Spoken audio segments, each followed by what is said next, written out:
Hey, yeah. Pick 'em pop, big gun Brian Petrie, giving out the lock. One is mortal, you know it won't miss. Going and take a shot. Dog lock, that's the underdog. Yeah, they in the hunt. Send them home, that's KO or submission. Yeah, somebody done. Slime ball, yeah, that's the parlay. We gon' make it known. Pick 'em pop from MMA takes. Yeah, let's get it going. Woo-hoo-hoo. Welcome to another edition of MMA Takes Podcast. This is a pick'em for Song Yadong versus Chris Gutierrez. Almost forgot his fucking name. What's up with the what's up? Sorry for no video podcast last week, so I think I figured out the problem. This video, so I record, then I edit. I edit the whole thing to post. File got corrupted. The not the logos, the graphics I use to put like who I pick and all that stuff. I think that file, I got an email from the company I use, blah, blah, blah. I had to re-download a bunch of stuff. So I'm not going to do that on this video just because I need to put a video out. This could be a bare bones, no graphic, no nothing video. I know you guys don't care. I care. I want production quality to be better. I'm looking at other things. That's inside baseball. Anyway, we were audio only last week. Had another, I started off hot, ended cold. Down a few unis. I almost said we were hot. Lost the slime ball. Only went 1 for 3 on the slime ball. Lost the green hammer. This week we're feeling confident. A little chalky. I got the old school shirt. The very first MMA podcast shirt I ever wore or I ever bought. I sold these, right? The only other person to buy one was my mom. So we come a long way, boys, but it still fits. It looks good, even though I'm a little huskier than I should be right now. But yeah, we got some fights. Not the best card in the world, but we're all trying to get to December 16th, right? I mean, that's what we're trying to do. We're trying to get to December 16th. Unbelievable card on December 16th, the end of year. We got 2 motherfucking cards left. Next week, I don't care what it takes. Got to get the boys one more time during the year. Got to get Christian. Got to get Timbo. Got to get him back. Timbo can do it while he's mid-murdering somebody. They can be a guest on the fucking stream as well. Doesn't matter, but we're going live next week. We gotta. CC, shout out Christian Costello. I believe he just turned 40 not too long ago. So shout out for him turning 40. But he did his first MMA class yesterday. He texted me. I woke up to a text today that his coach was impressed with his double leg. He had a pretty good double leg. So he's very feeling very good. And I'm feeling very good for him. I think anybody taking mixed martial art classes or any point in their career or life, is fantastic. It's a good workout. You learn some self-defense, some self-confidence. It's great. Christian's got a mean double leg. He might be the toughest on the pod now, right? I might be the biggest on the pod. He might be the toughest, though. That dude fuck you up, right? Timbo's like 6'4", right? He's got a sick triangle. He sent me a picture of a buddy, took him down. I think they were like drunk either on a beach or like by a fire or something. His buddy took him down. He fucking slapped on a triangle, triangled his ass up. So maybe MMA takes charity fight, something, Timbo, Christian, grappling only. Maybe they can throw hands. I don't know. But shout out Christian Costello. Shout out Timbo too. Just got engaged. Timbo and his lovely girlfriend, now fiance Ashley, just got engaged. They got a beautiful baby boy they had last December. His birthday is December 16th, which I'm not going to be able to go to the birthday party, but shout out Cam. Happy birthday, young man. But yeah, he's getting engaged or he got engaged, excuse me. Wonderful family, wonderful people. I can't wait to go to the wedding and people in Timbo's family, even Ashley's family is like, who's that moon face kid that won't get off the dance floor? Oh, that's just Brian. Cause I love a good dance floor. I love a good wedding. Yeah, it's just who I am. But shout out them. That is amazing. Big advocate on marriage and kids. Big advocate on that. So shout out Timbo. I'm very happy for him. He's a good guy. One last thing before I want to talk about this. One last thing before we get into these picks. We'll run through the picks, give the locks, give it a slime, give the green hammer. I sent out a tweet last Saturday. Sean Brady dominated Kelvin Gastelum. And I said, let me clear something up. Sean Brady did not do this to Bilal and would never dominate Bilal. But something along those lines. Got a lot of feedback, got a lot of pushback. My boy Skynet, don't know his real name. That's his handle. He is always in the live chat. Always. He's a loose cannon. I follow him on Twitter. I've seen what he tweets at people or he responds to people. Loose cannon, love it. he came at me, which I love as well, because, not everyone has to agree with me. Fun spirit debate. Like, you're sucking on the Anik cock a little bit, the Anik family cock a little bit. I got some other hate. And the one guy that did it turned into fat jokes and says I live with my parents and Cheeto fingers, or whatever that bullshit line is that everyone says online. And I have Cheeto fingers and I live in my parents' basement or whatever like that. And it's like, I can't even dignify as a response. Because number one, believe it or not, even though you're looking at this fucking ripped up body, believe it or not, I don't like Cheetos. I don't like them. Puffy or regular. Don't like them. Flaming hot, not for me. No, thank you. I'm not a Doritos man, or Fritos, or Cheetos man. Doritos, yes. Fritos, not so much. But I'm not even a Cheetos man. And then I've owned my house for 7 years. I'm married with 2 kids. What are you talking about? Parents' basement. But whatever. I digress. Got a little feedback from that. A lot of pushback on that. The best one, I'll get to Skynet in a minute. I'll get to why I said that in a second. My best one is one guy's like, oh, that's debatable. Well, it's not debatable. Yeah, I mean, it's debatable for a future fight. But it's not debatable now. Bilal is this boring fighter that everyone says, and he went out there and finished Sean Brady, and then Sean Brady became a bum crumb, and then all of a sudden now he's fucking a Stugs. He just dominated Gaslam. My thing is what I said, and let me address something first. I have a relationship with all the Anik family. Jason's a great guy. John, Kenny, Cody, all of us, we text quite a bit.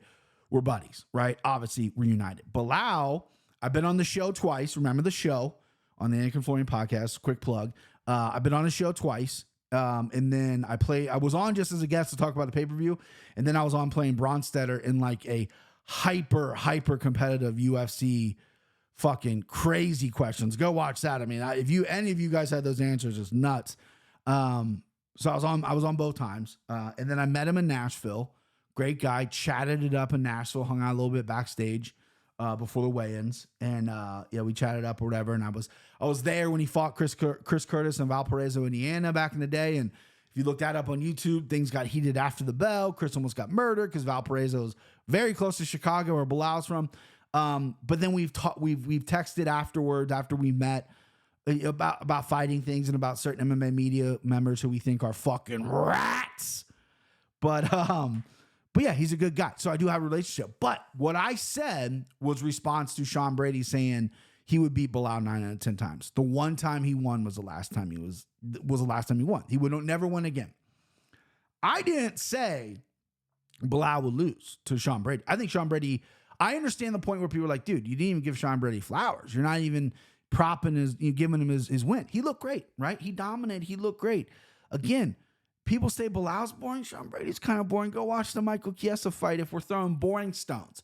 If we're launching boring stones, go watch the Michael Chiesa fight with Sean Brady, okay? Anyway, he looked good. He dominated Kelvin. Kelvin looked in the best shape he's looked in a long time, got exposed on the ground. Sean Brady grappling is on point. What I said was he would not dominate Bilal. Could he beat Bilal? Yeah, down the road, sure. He could beat Bilal. I mean, it's MMA. Anything can happen. But I stand by Sean Brady, regardless of my relationship with Anik and Bilal and all that, and thinking I need to get points and stick up. Bilal has a bigger platform than I do. He doesn't need me sticking up for him or saying what I'm saying. That's just my opinion, right? This is MMA takes. This is my take. Sean Brady would never, fucking never, all caps, dominate Bilal the way he dominated Gaslam. Could he win a fight if they fight again? Abso-fucking-lutely. Of course he could. Would he dominate Bilal? Fuck no. Not even a little bit, right? No chance. It's just the styles make fights, baby. I've been in the game a long time. Ain't no way it gonna happen unless you get a 50-year-old Bilal who's still kicking it and they fight. If Sean Brady, within the next 5 years, fights Bilal Muhammad, this is my promise to you. Within the next 5 years, if Sean Brady and Bilal Muhammad fight, and Sean Brady dominates him, 10-8s him at least one round, because I feel like he 10-8'd Kelvin almost 3 rounds. If he 10-8s Bilal at least one round, I will get a fucking tattoo on my forehead. I'll put up a vote. You vote what goes on my forehead. I get it. That's how fucking confident I am, okay? I'm a man of my word. That will never, ever happen. So you're coming at me saying I'm sucking dick of the Anik and Florian. I'm hanging on all that, all that jokes you guys got. maybe you can interpret that way. I understand your point, but also cloud your hate for Bilal, which is I don't understand why there is, and look at what I said and tell me I'm wrong. He's already finished the fucking guy. Finished him. They just beat him 3-round decision, close fight, split decision. He finished him on the feet. First loss ever in Sean Brady's career, Bilal Muhammad. Now Bilal's getting better. Sean's getting better. They fight again. Listen, he ain't dominating Bilal. That's it. Boom. Point blank, period, babe. You know what I mean? You're coming at my neck, but deep down, Skynet, I'm talking to you because you're a loyal listener and a loyal watcher. Deep down, there ain't no way you're sitting there saying Sean Brady dominates Bilal. Ain't no way you're saying that with an honest heart. No chance. No fucking chance. Big drink. Got a little hot. Starting to sweat. Let's get into the fight. First fight of the night. We got Rayana Dos Santos versus... I should look this on the computer because this my print off is a little small. And these names are pretty tough. She's fighting Talita Alankar. I think I nailed that, right? Talita Alankar is coming off a draw on the Contender Series. She only had 4 takedowns. Got outstruck, though. And it was a draw, but unanimous decision. I don't understand how the method here. Don't remember this fight all that much, if I'm being completely honest with you. And Rayana Amanda Dos Santos, she is coming off a Contender Series loss to Denise Gomes, who's a fucking stud. No loss, no there. She didn't get finished though. So we got 2 Contender Series, not people winning. I think they're kind of low level. We got a girl who's 14-6. We got a girl who's 4-0-1, and Talita 4-0-1. And you got Dos Santos, who is much more experienced. So typically you would lean on the experience, but I'm gonna lean on the dog, right? Because not many people know. Are talking like you know chicks, and I am the one who knows chicks. I know chicks, man. And I know chicks in this fight. I really don't. Both of these females are, to me, very similar. A lot of holes, a lot of growth that needs to happen. You got a girl who's got 20 fights. You got a girl who's got 5 fights, right? I'm going to lean with the underdog. I got plus 140 on Alankar. Look for it to go to decision. Alankar looks like she has a pretty good grappling game. Landed 4 takedowns. I don't know if her submissions are meeting the expectations of the UFC. She was a submission artist. She had a lot of grappling experience outside the UFC. Hit some submissions early in her career. But when you get to a certain level, the UFC level, unless you're high level, some of these submissions can be avoided by just getting fucking hit in the face. You know what I mean? So hopefully she's getting better, but I like her here at plus 140. Give me the dog, give me the dog, give me the dog. Next up, Tashura Taira, love this guy, versus Carlos Hernandez. Taira is a minus 550. I know that's probably gone up. And then Carlos Hernandez plus 410. Carlos Hernandez is... with the Contender Series win, he's 1-3 in the UFC. Or excuse me, 3-1 in the UFC. What happened to my voice there? His only loss was Alan Nascimento, who was supposed to fight on this card. He was going to be my absolute mortal fucking lock. He got pulled out. Tim Elliott's in now. But Nascimento's a tough dude. But Carlos Hernandez isn't really out there finishing people. He's a volume guy. His last time out against Dennis Bonder, he landed 102 strikes, 2 takedowns, each unanimous decision win. Before that, Victor Altamirano, he got a split decision win. Before that, Daniel Baez, he got a split decision win.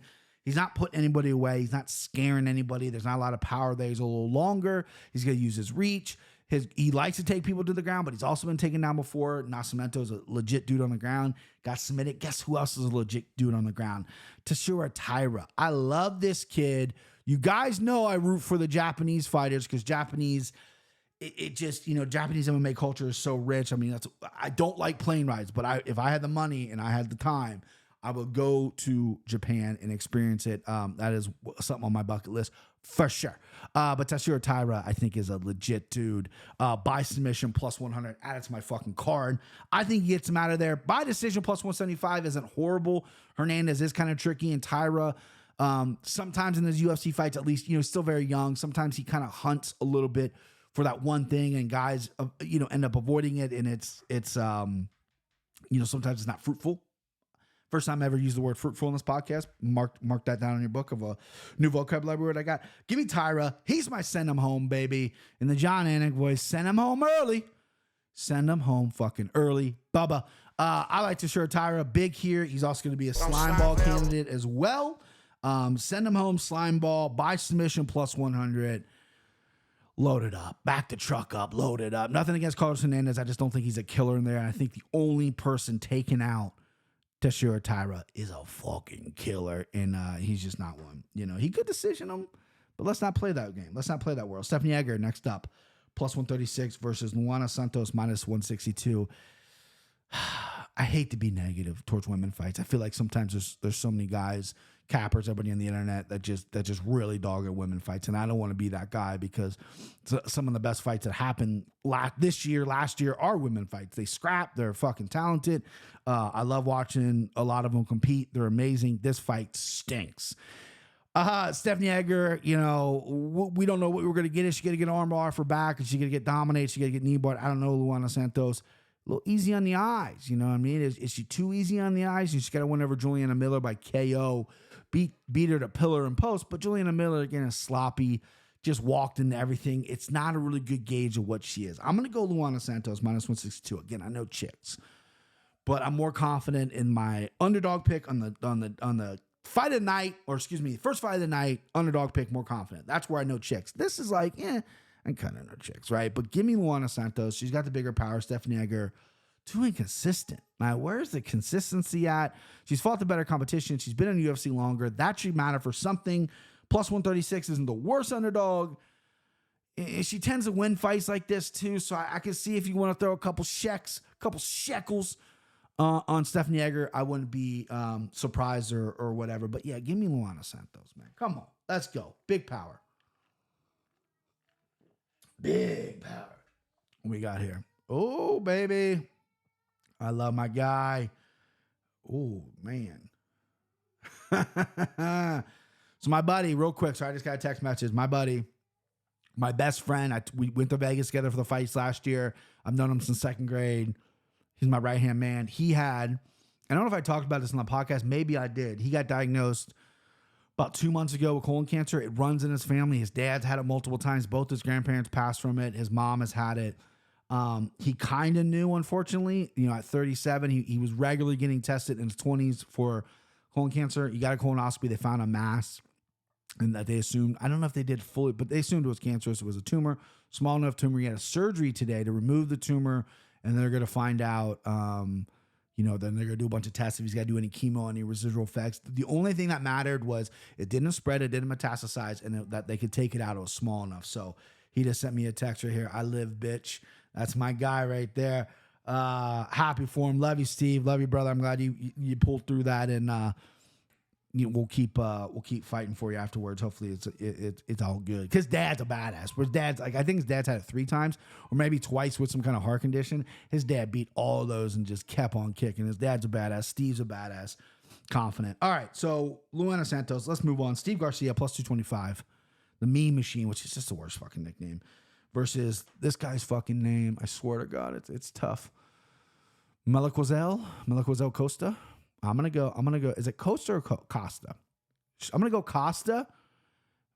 This fight's rebooked. I'm not gonna try to pronounce the first name again. They call him Melk. I think his nickname is Melky. I'm gonna go with Melky. I picked Steve Garcia as an underdog. I reviewed the tapes.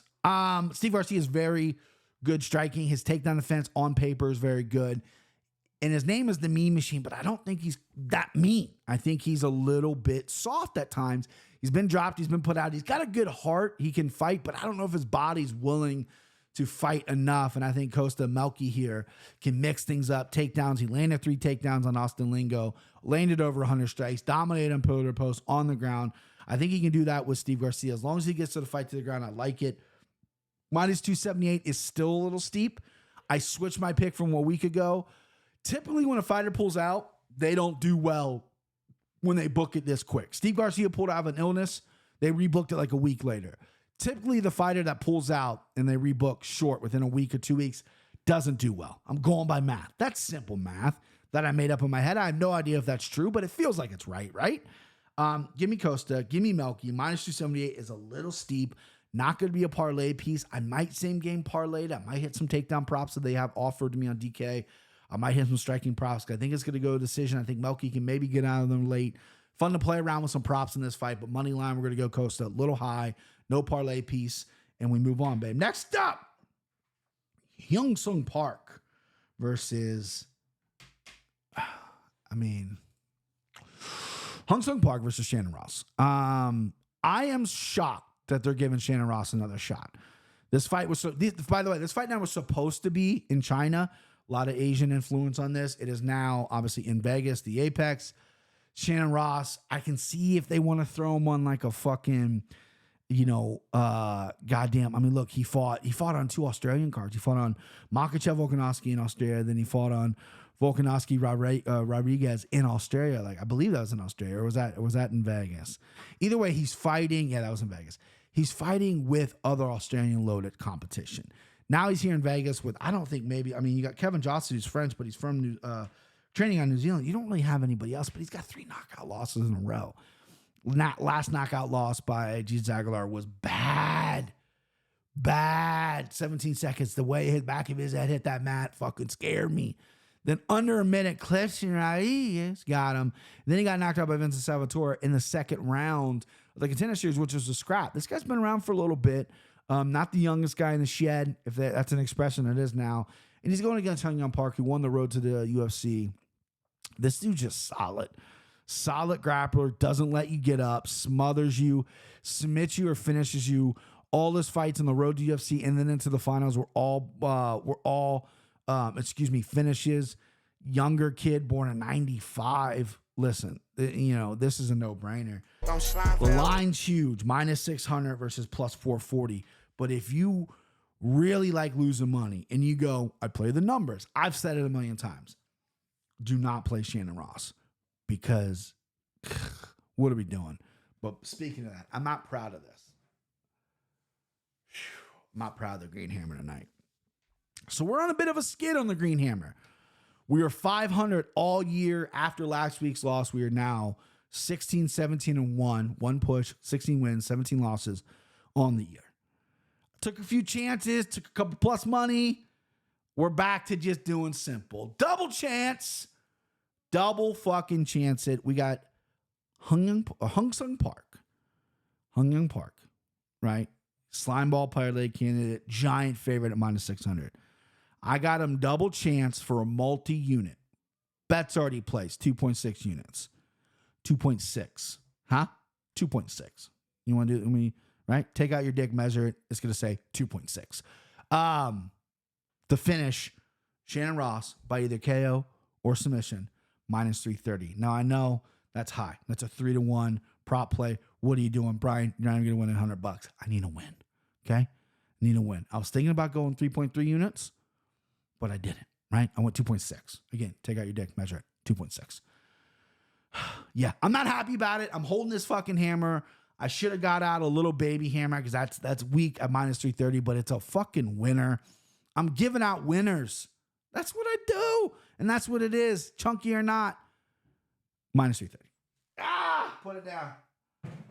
Embarrassed by that. So that's the Green Hammer. Hung Sung Park. I keep messing up his fucking name. By double chance on DraftKings by knockout or submission. -330. Oh, I don't like saying -330. All right.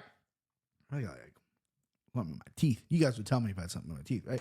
All right, so Keonong Song was at +124 versus Kevin Jossett, -148. So a lot of these fights we picked on Anakin Florian. It's been out for a few days. Again, I say that every podcast. I apologize if you've seen that.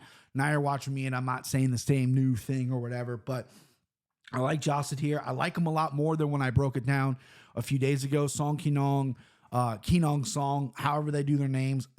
On my paper, it's Keonong Song. On this, it's Song Keonong. Same thing with Song Yadong. On here, it's Yadong Song. What's going on, right? Anyway, I'm going to go Keonong Song. Big power. Killer Bill Killed. Why did I say that? Kamikaze is this fucking dude, right? Goes into the fire, dropped Ian Gary, took Ian Gary down twice. Is a scrappy fucking dude, and Jossett has that really calm, competitive karate style. He manages distance. He's tall for the weight. Great takedowns. Pretty good submissions. Still need to polish a lot of that out. Need to buff that shit out a little bit. But I like him here as kind of a medium favorite. Again, this isn't a slime ball because I start liking this pick the more and more I thought about it. It's Thursday now. The more and more I thought about the later in the week, I like this pick. Song Keonong Song can clip this dude and put him out. He's got real power. That's a real possibility. However, I don't know if that's going to happen. I like Kevin Johnson. I think he has an overall well-rounded game. I like him here. He was almost my mortal lock. I had another mortal lock, which is the next fight. But give me Kevin Johnson. Might flirt with a finish here because Song Kanong is kamikaze. Gilbert kill, babe. Right? Give me Kevin Johnson. And probably by finish. Let's just, you know what? Let's just see what the finish is. I don't even know if I like submission or TKO yet. Kevin Johnson doesn't have the biggest power in his hands. Kevin Johnson by decision minus Kevin Johnson by submission is plus 700. I had a plus 900 by submission last weekend. Yeah, I should have recapped that, huh? I shared it. Dustin Stole Foods plus 900 by submission hit last week. Plus 700 is worth a couple sprinkle spritzes. I don't say sprinkle because I don't want to owe Yanni money. A couple spritzes. Yeah, give me Kevin Johnson by submission plus 700 as well. Let's go. Jung-Young Park, the Iron Turtle versus Andre Muniz. Jung-Young Park minus 175. Andre Muniz plus 145. I got to take a minute here. Talk about this guy, Ivan, on Twitter. Out of the clouds, this dude, I don't know if English is his first language. He tweets at me, and it's not like aggressive tweeting or whatever. It's just very like matter of fact. He's putting me and Tony Ferguson in tweets together. This guy came out of the blue. He follows me on on Twitter, but like, you know, he's been on Twitter since 2012. He's not a fucking troll, but he's, you know, says he's from Toronto. But out of nowhere, he just starts messaging me. So last week, I guess I was a little too critical on Benny Dariush, even though I didn't think I was. I thought it would be a competitive fight. I picked Arman Tsarukyan. I didn't add any units like Kenny did, but I picked Arman, and I thought I was fairly. Sorry, I got a stroll to get this. I thought I was fairly. I'm going through all the fucking. Yeah, I mean, this guy tweets at me like a million times. I love it, right? I haven't responded back to him because I don't really know like if he's like real or. Oh yeah, here we go. We got Eric Thizzle who changed his name. This guy's a dedicated troll. He was commenting on the Skynet and I a little back and forth on Twitter, and he goes, "Sky, this dude sucks. Belong in the Anik family. Cock any chance he gets." Oh man, that guy. His commitment is fucking real. I mean, this guy does not stop. God damn it. Sorry, this is taking away. Anyway, he criticized me for being very bullish on Arman. He said, "Hey, Benny's in shape. Don't know what you're talking about. It's not going to happen. Benny's going to win this fight, right?" And then when I lost the bet, that's another thing. When I tweeted that I'm doubling down on Font, right? And I lost, and everyone's like, "Ugh, this aged horribly. Are you okay?" Guys, I lost the bet, right? It's going to happen. I died. What if I won? No one would have commented. I lost. But that's the part of the game. I can take it. Send it to me.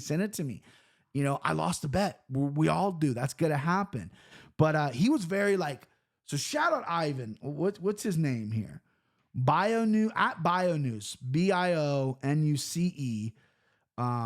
His I don't know who this guy is. His picture is a really, really faded glove of somebody. Anyway, very upset that I took Arman over Benny. Commented after the Rob Font loss, was like, "Are you okay?" I almost commented after Arman starts Benny, but I don't want to rub it in. I want it to be a class act. I put 5 units on Jung-Young Park, the Iron Turtle. That's where I'm getting at. Sorry for going so goddamn long on this. I wanted to give Ivan his flowers.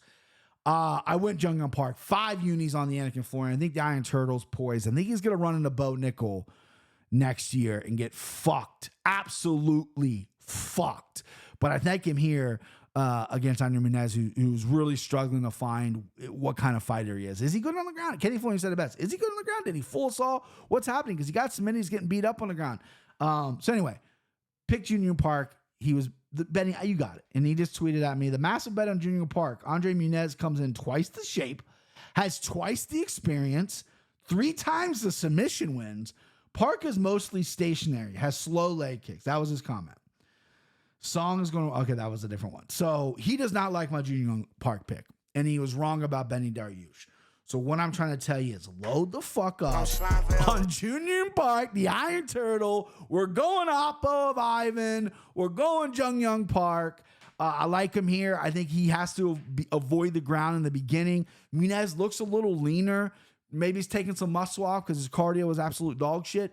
But Jung Young Park's a bull. It's got a good chin. His striking is there. It's not like world class, but he does hit pretty hard, right? And then he takes people down and he beats them up. He's got some submission wins. Don't play on the ground with Munez. Keep it on a few because Munez's striking is god-awful. It's pushy. And give me Junior Park 5 units. Mortal lock play, baby. It ain't got no. Damn it. I did. I have more lock demon. I gotta switch those buttons because I keep hitting there, no gas in it. But I guess it can work because Andrew Munez. It ain't got no gas in He it. ain't got no gas. So give me Junior Park, Mortal Lock. Let's fucking go. Slime ball parlay, candidate number 2. All right, next up, you got Nasrat. Oh, excuse me. Did we switch it? Yeah, no, fuck it. We'll go Nasrat. Nasrat Haparas. He is a minus 205 favorite. Dami Malaki.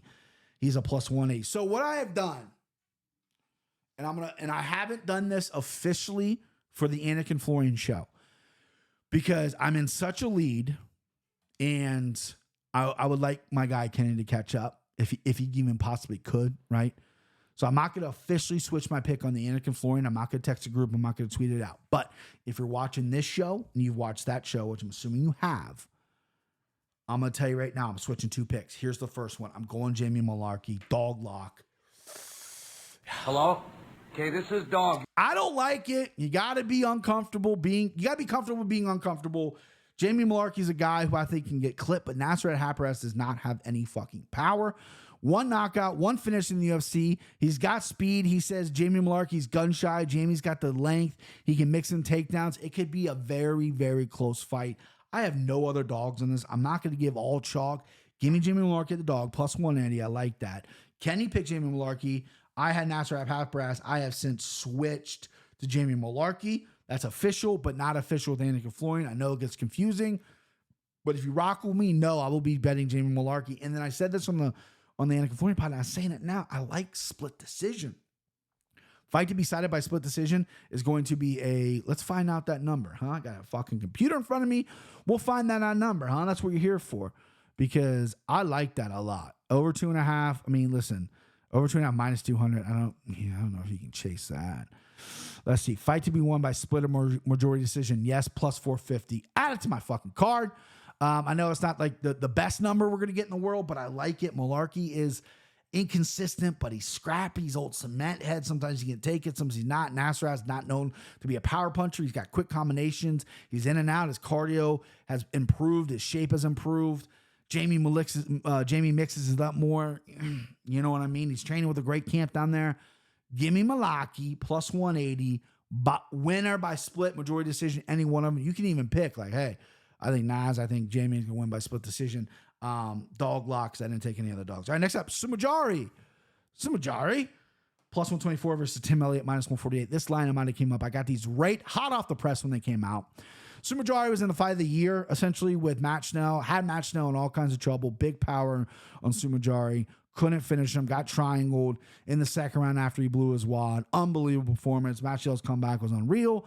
Sumajari took some shots, but did that take a lot out of him? I love Nascimento in this spot. I thought Nascimento was going to smother him, submit him, break him down. Sumajari is... he's well-rounded enough, but he's not the most well-rounded guy, right? He wants to keep the fight on the feet. He can wrestle and grapple a little bit, but when you get a guy like Nascimento who's just so heavy on top, you get Tim Elliott, who's also a grappler, so styles haven't changed too much to Sumajari. Tim Elliott isn't heavy on top. He takes you down to let you get back up, but once you get tired from all the crazy grappling exchanges, that's when he wears on you on top. I like Tim Elliott here at minus 148. I don't love it. I like it. Tim coming off a close loss the last time out, taking us on short notice. He's staying in shape. He's staying motivated. I think if he's careful on the feet and he grapples well and he pushes the pace like he normally does, I think he can get the W here.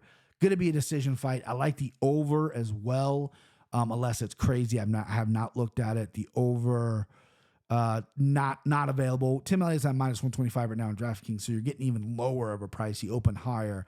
Money's coming in on Sumajari. Give me Tim Elliott. You know what? At minus 125, I do like it now. I do like it a little bit better. So that is a fight I will be playing. No parlays or anything like that, but give me Timmy Elliott. Give me Timmy Elliott. Right? I root for him. After what happened to him with his wife and his best friend, fuck, man, I got to root for the guy. If it was me, that happened to me. Jail. I mean, my best friend's murdered, right? And I'm in jail. That's what would happen to me.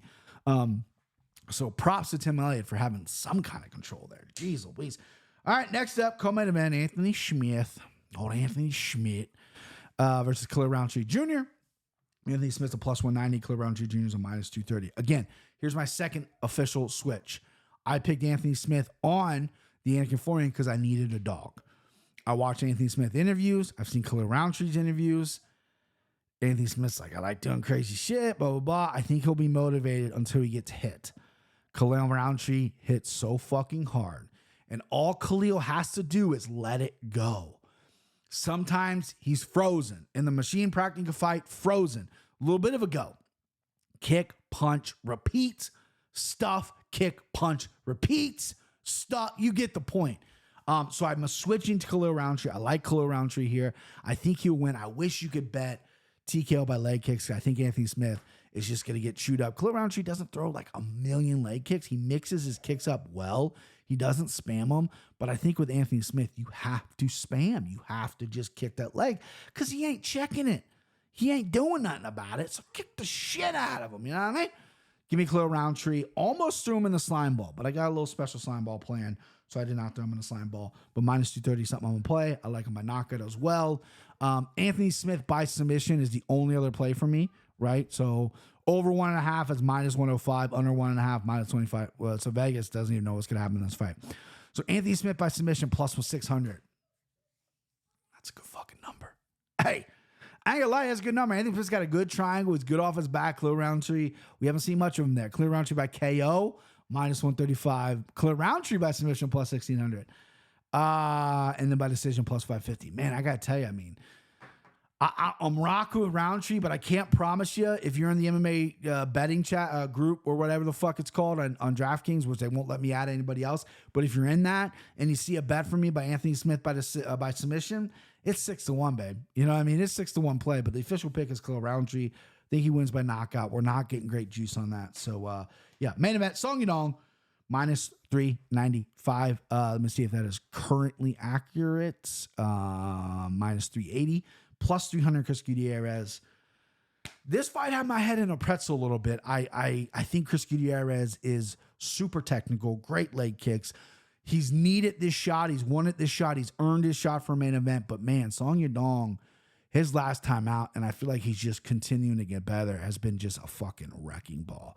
The guy's got a chin on him. He's got cardio on him. Big power. His takedown offense is becoming really good. Now that Chris is going to really mix in the takedowns, he's going to have to leg kick Song. He's going to have to slow him down to combat leg kicks. Chris has great movement, right? Moves back, side to side well. Back mainly, back cuts angles. That's how he opens up his leg kicks. Song is going to march forward. To stop leg kicks, you got to close the distance, and you got to throw something after a leg kick. And Chris Gutierrez brings his chin back a little bit, and Song is quick enough and is with a good enough camp to know this guy's going to leg kick the shit out of me. You have to throw something after a leg kick, especially if it's a naked leg kick. If he doesn't set it up, you got to throw a right hand. You got to throw a left hook. You got to close the distance. Song is going to be on his ass from the get-go. I like Chris Gutierrez. I think he's a good striker, but I think in this fight, his slow pace and his technicality, everything being so perfect, Song is just going to run through him. Big power, been in the experience, drown him in 5 rounds. I've seen Chris slow down in 3 rounds. Give me Song Yadong. Late stoppage. Slime ball candidate right there. That's it. That's the card, babe. Thanks for rocking with me. Let's go slime ball parlay. Actually, let's recap the locks. Dog lock, Jamie Malaki. Mortal lock, Jung Young Park, Jung Young Park, the Iron Turtle. Mortal lock. And then send him home as Tachura Tyra. Green Hammer is Hung Sung Park to win by either submission or KO. Minus 330. So, I hate saying that. And that's the Green Hammer. 2.6 units on that. Did I mention that? And slime ball parlay. Again, sorry, no graphics. We're bare bones in it this week. Hopefully by the new year, we'll get some shit figured out. Next week, we're live. Slime ball parlay. 4-legger. 4-legger. I call it the fucking samurais. The samurai slime ball, because we're going with all Asian fighters here. You got Song Yadong. Yeah, that's 1 leg. You got Jung Young Park. Yeah, that's 2 legs. You got Hung Sung Park. Yep, 2 Korean guys in there. Both last name Park. Boom. the Central Park part. I don't know. There's a lot of ways, but the Samurai, Slime Ball, and then the final leg is Sashura Taira. That's 4 legs. Comes out at plus 174. Not the juiciest, because we got a lot of fucking chalk in there, but we're looking for a win. It's plus money, almost 2-1 on your money. The Samurai Slime Ball. Yeah, gonna get it done. Boom, that's it. Subscribe to the channel. Rate and review on iTunes. I always say iTunes, Apple Podcasts, Spotify. You guys are killing it. Thank you for listening. Thank you for supporting. Go follow me, Brian Petrie MMA, on Instagram, on Twitters, johnanik.com for merch. Go watch the Anik and Florian podcast if you don't already. You guys are the best. And yeah, man, that's it. That's the show.